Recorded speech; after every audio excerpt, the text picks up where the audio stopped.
Welcome back to the second floor of the Duncan Student Center. This is Shamrock Sports. I am Trey Cody alongside Sheridan Schofield and Ben Rohr. And energy is palpable on Notre Dame's campus this week prior to the second home matchup of the season against Miami of Ohio tomorrow at 3:30 Eastern. It's a wonderful feeling to be back, guys. We were off last week for the inauguration of Father Dowd, and it is just a wonderful feeling to be back in the studio. Sheridan, how are we feeling? We're feeling good. I feel like energy is starting to pick back up on campus. Students are excited. Alumni, fans are coming in for the game. It's going to be a little hot tomorrow, but can never complain about a home football game. Absolutely. Ben? Yeah, always excited for a game, and there's few things that get me more excited than a fantastic show of Shamrock Sports. Oh, absolutely. That's me as well. I'm right there with you. But I will say there's a little bit of concern to be had, especially how we know the last home football game went for this Notre Dame team. And obviously last week against Purdue, 66-7. You'll love to see it. This Miami of Ohio team, though, a lot more similar to NIU. And granted, they are 0-2 with losses to Northwestern and Cincinnati already this season, but they were picked by a lot of experts to finish #1 in the MAC. So my question to you two is, how can this Notre Dame football team and Coach Marcus Freeman prepare us so that we can avoid the same result as we did against NIU? Yeah, I think the concern's definitely valid. I think that going into this game, fans are going to be sleepy, especially after NIU. Notre Dame's supposed to be performing well at home. That's their thing. But after NIU, I think the energy is definitely going to be down.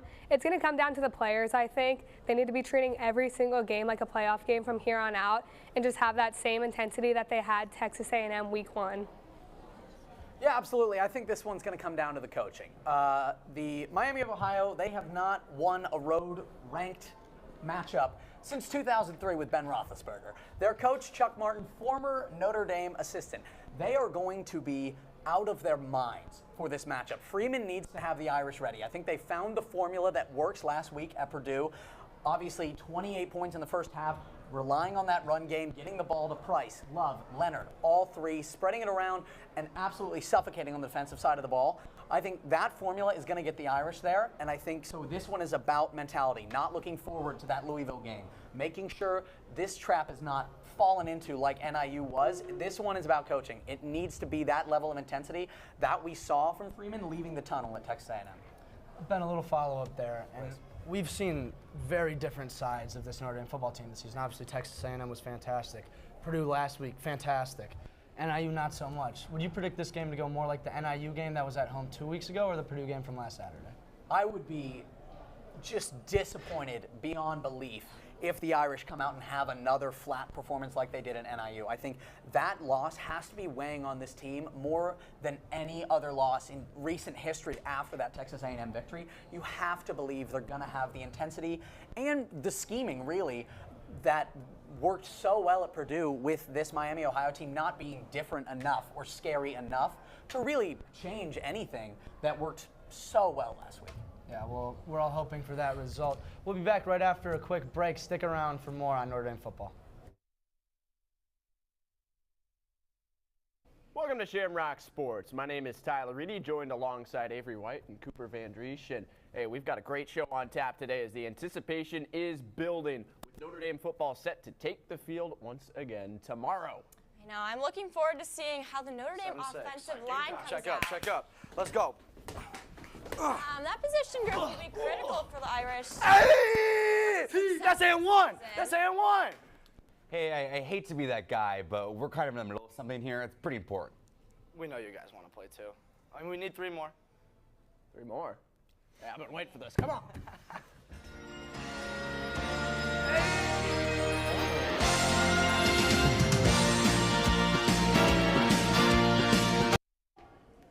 Welcome back to Shamrock Sports, and now we're joined with Mr. John Biley. John, pleasure to see you as always. Pleasure to see you too. We've had a pretty good week, right? That big win against Purdue, and now we get to cap off this Friday with Shamrock Sports. Nothing better. What a wonderful week. And well, that game against Purdue was fantastic for a lot of reasons. There's also quite a few that it might not have been as great as Irish fans were hoping for, and that's simply because of injuries.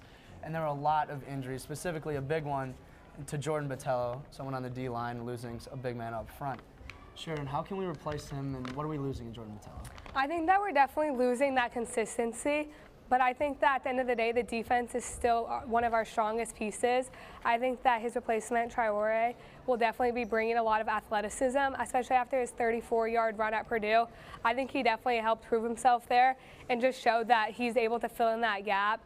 And that you could argue that that Purdue game, it was as big of a lead as there was, but he still proved himself, and I think that this week especially, with him starting, it'll be a good chance for him to showcase his athleticism once more. Yeah, looking forward to seeing how Boubacar Traore can perform out there. John, what do you think? You got to feel for Jordan Botelho. He decided to come back for a 5th year because he felt that he had more to give this program.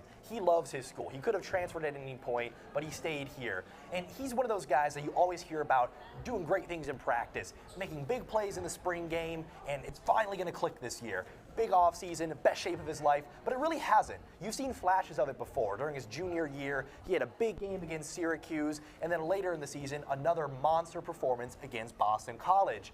But really, it hasn't been consistent at all.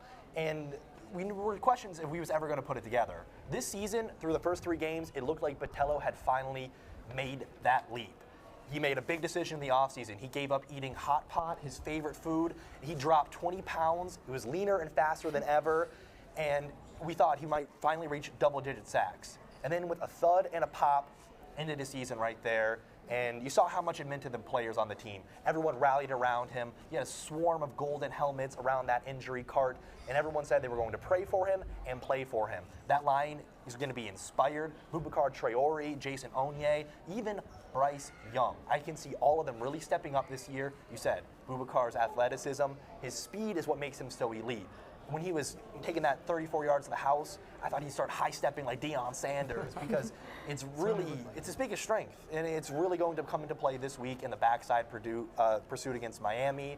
And Bryce Young, I'm excited to see what he's going to do. You saw him smoke a guy against Purdue on the kickoff. If he can just do that to the guy who has the ball, I think he's going to make some big plays.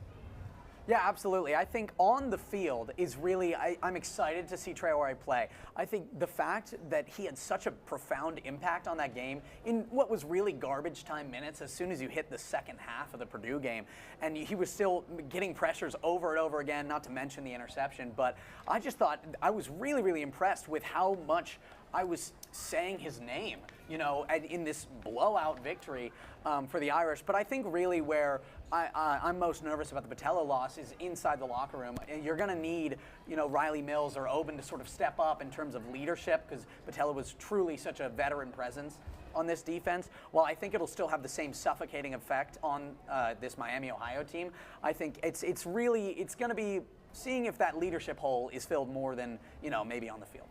Yeah, and there's on-field worries on the defensive side, off the field as well, as you were mentioning. But the offensive line woes might be even more devastating than the defensive line with Botelho, and with Ashton Craig and Billy Schrouth both getting hurt and being out for multiple weeks, one of them out for the season. And the question at the beginning of this year was a lot about the O-line. How can we manage with this young O-line? Ben, what are your thoughts on that? How can we replace them? I'll stay optimistic on this one. I think the 2 guys that are stepping in, Pat Coogan and Rocco Spindler, they honestly started almost every game for the Irish last season, and I think Pat Coogan in at center fits him way better than guard. And I think these are 2 guys that have at least been there before. While maybe on the field their talent might, you know, pale in comparison to a few guys, you know, now injured, especially with Jagusa and, you know, of course, the Purdue game. But I think these are 2 guys that have been there. They know what they're doing. And there was a reason that last year the O-line was such a vaunted part of the team. You know, I mean, that was a strong suit with both of these guys starting. So I'm going to stay optimistic there. Absolutely. Sharon, what do you think? Yeah, I definitely think that it's in Notre Dame's best interest to use the tight ends and the running backs more, just to create more aggressive blocking schemes, just to open up those running lanes. I think just kind of adding on about the O-line, that's definitely going to be a big blow, but it's still a new O-line to begin with. So I think that it's not like we've had a set O-line this entire season and like it's the same one as last year and everyone's comfortable with each other. But I do think that having that familiarity is going to be lost. Well, we'll see what happens. John, what do you think? So I'm not that worried about Botelho being out because I think Traore can really step up, Bryce Young, Jason Onye. I am less worried about the offensive line. they're getting more experience now. Maybe less talented, but definitely more experience. And Pat Coogan and Rocco Spindler, they're not scrubs. They're not Division III guys by any stretch of the imagination. They were part of that offensive line group that was a semifinalist for the best offensive line in the country last year. A prolific offense, and they were especially strong with the run blocking. And I think that's going to be important this week against Miami because you're going to want to hand that ball off 20, 30, many times as possible there. Jeremiah Love, Jadarian Price, Riley Leonard even, they're going to be able to get to that second level with their speed and quickness and just absolutely bulldoze the linebackers of Miami. And I really like the move to put Pat Coogan at center. To me, he reminds me a lot of Zeke Corral, right? Couldn't quite cut it at guard, but he would make a great center. He gets the ball back quickly on the snap. He's quick and just a leader on the offensive line. And having that experience and leadership at the center position is instrumental and will really pay off for the Irish. Having those injuries certainly hurts, but hopefully this team can have a next man up mentality and replace those guys.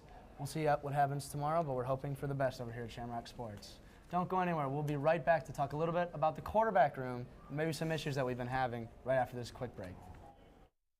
No ball? Let the seasoned ball knowers at Shamrock Sports get you up to date on all things ball around Notre Dame. Shamrock Sports airs 3:30 p.m. every Friday right here on NDTV. Go Irish.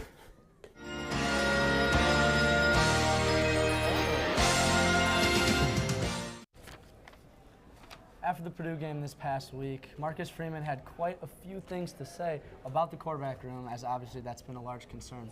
Let's listen in to see what he had to say. What we asked him to do. And so we're not looking for stats. We're not looking for how much we throw it, how much we run it. We're looking for success against the opponent. I mean, there are woes there. There are a lot of issues there, and Marcus Freeman clearly has some opinions. John, what are your opinions? I'm with Marcus. You play to win the game. Look at the University of Michigan last year, right? J.J. McCarthy was talked about as a Heisman candidate, but that fell apart because he didn't put up the stats. I think he's okay with a championship ring at the end of the day. You can win in college football by simply running the football. And if Riley Leonard is just a running back for the rest of the season, he takes the ball 10 times a game, 100-plus yards, Notre Dame can win. They have such a strong offensive line, as we've already established, that you can beat out everyone on the schedule and make the playoffs, even if he throws like one touchdown every single game. But the thing is, I think Leonard might be able to pass the ball too. He's only averaging 104 yards through the air so far this season, but that's just because we have to remember to be a little patient.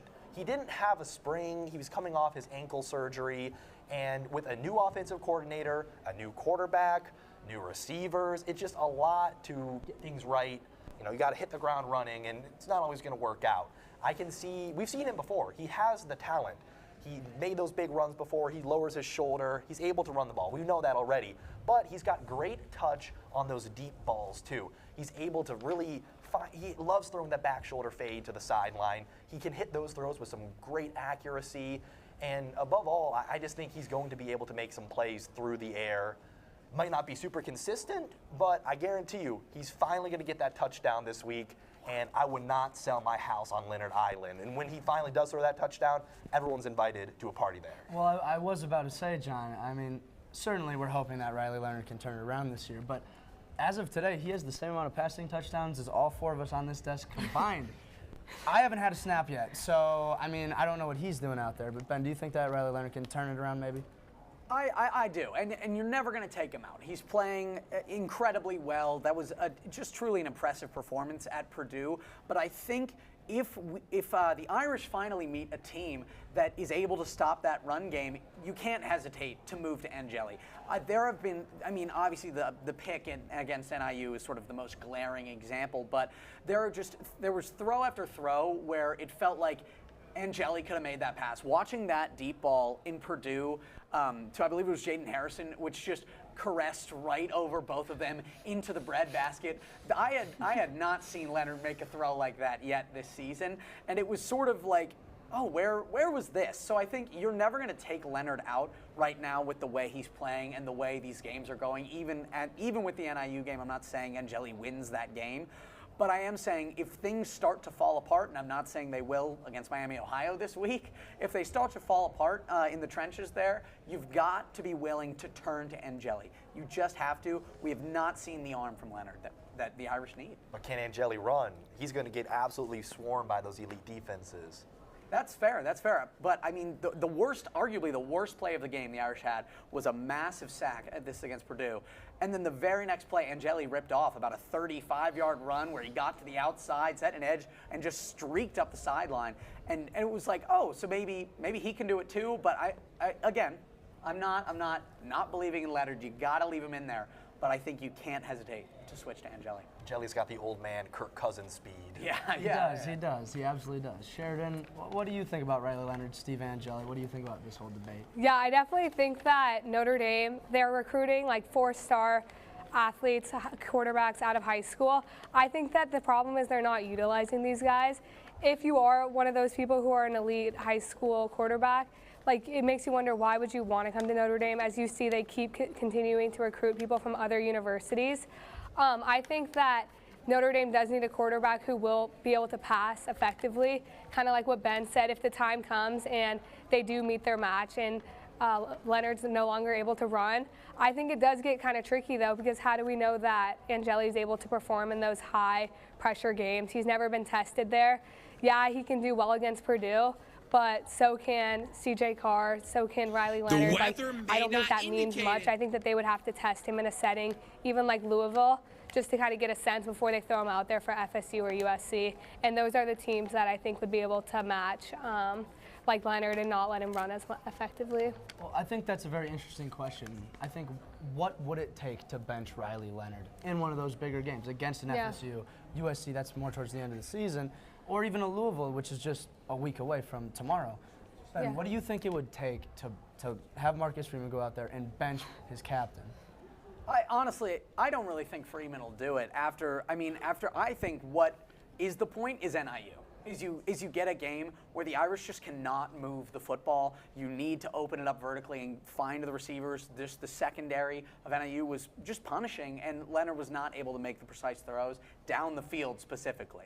And if we have issues against FSU, that's a whole other thing. They do not look great so far, but we'll get there when we get there.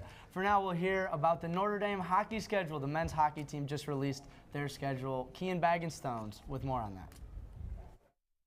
The weather may not indicate it, but we're getting closer and closer to getting back out on that ice in Compton Family Ice Arena. This week, Notre Dame released their Big Ten Conference hockey schedule, and we're going to take a deep dive into what we got cooking. For Jeff Jackson's final hurrah, we sure do have a doozy of a schedule, especially in November when we have 5 top 10 teams in a row. First up, from November 1st to November 2nd, we have number 11 Wisconsin. Last year, we did not win one game against them, going 0-4. The week after, number 4 Michigan. We went 1-5 against them last year, and we're swept them in the Big Ten tournament. The following week, we have number 5 Michigan State. We went 1-3 against them last year. The following week, you know the drill. We have number 7 Minnesota. We went 2-2 against them last year. And then finally, in Belfast, Ireland, as part of the Friendship 4, we may play number 3 Boston University. And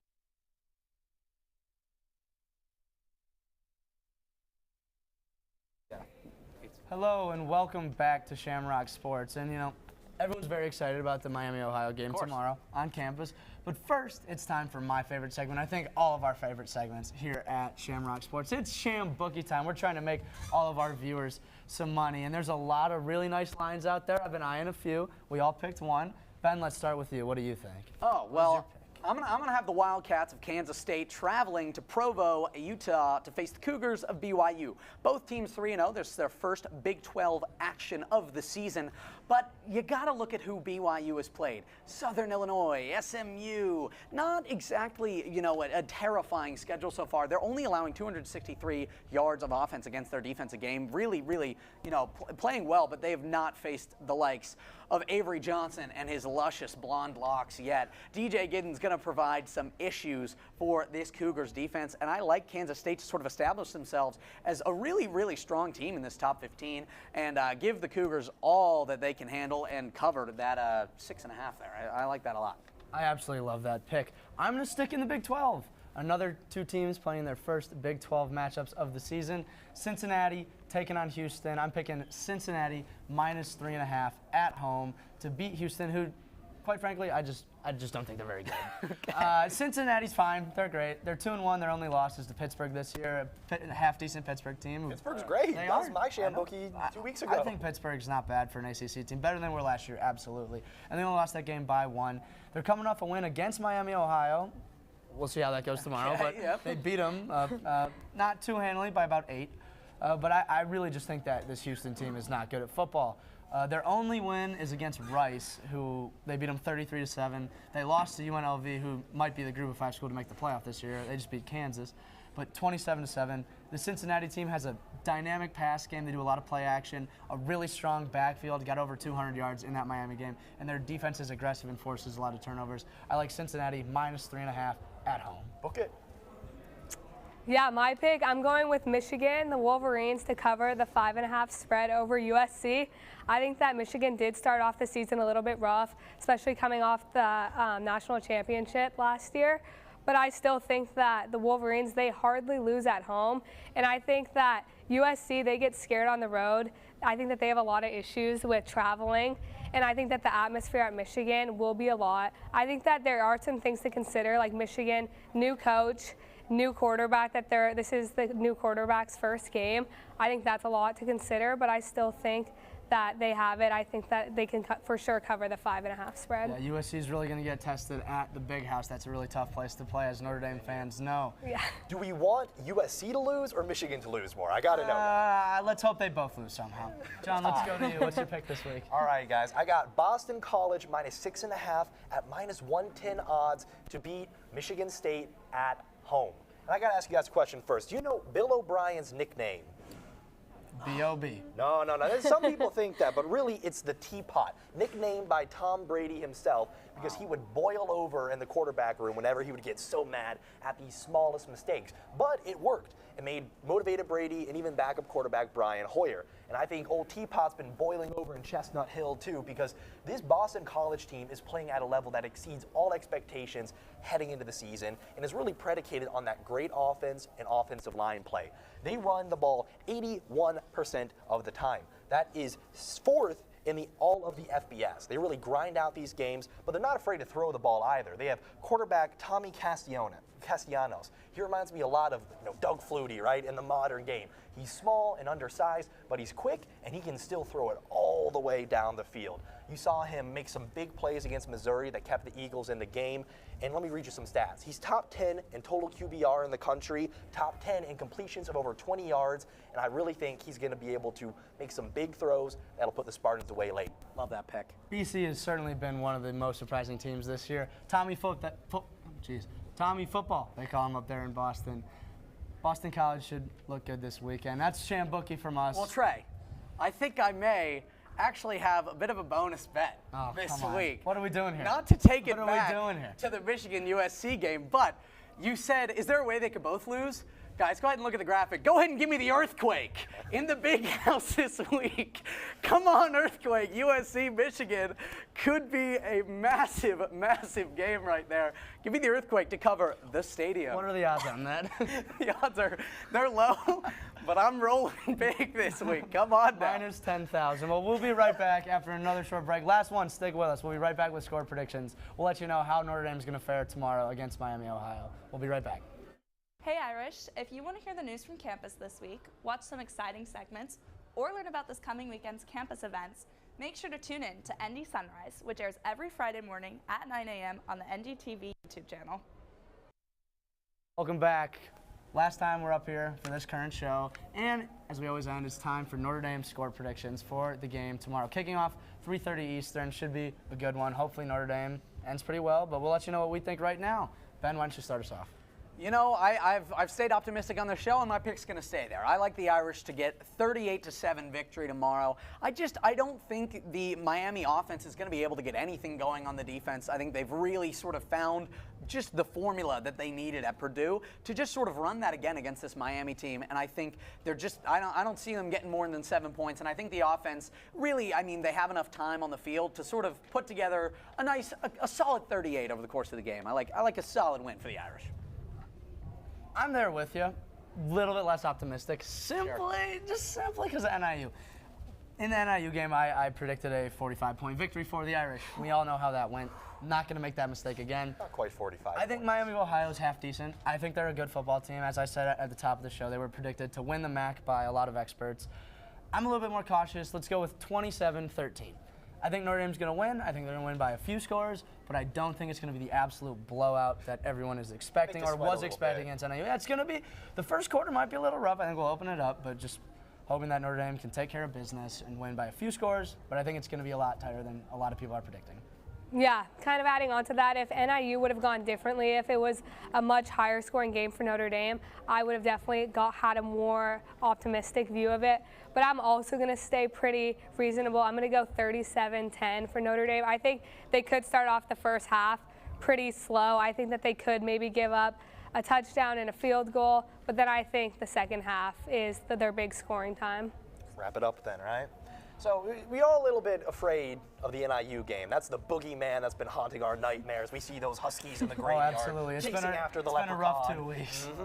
But I don't really feel like, Miami's more of like the Scooby-Doo villain that's chasing us, right? You unmask them, they're not that scary. Because how did NIU win? They won by running the ball effectively with some huge gains.